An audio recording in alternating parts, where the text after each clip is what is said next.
വിശുദ്ധ മത്തായിയുടെ സുവിശേഷം 8-ാം അധ്യായം 1 മുതലുള്ള വാക്യങ്ങളാണ് ഇപ്പോൾ ശ്രദ്ധിക്കുന്നത്.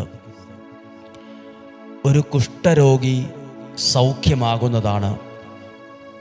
യേശു മലയിൽ നിന്ന് ഇറങ്ങി വന്നപ്പോൾ വലിയ ഒരു ജനക്കൂട്ടം അവനെ അനുഗമിച്ചു.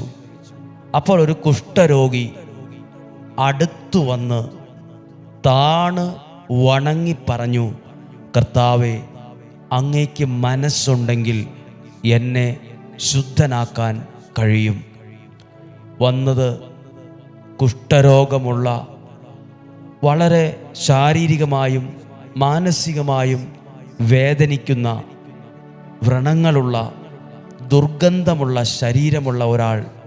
അതാണ് ആ കാലത്ത് അന്നത്തെ നാട്ടിൽ കുഷ്ഠരോഗികളുടെ ഒരവസ്ഥ.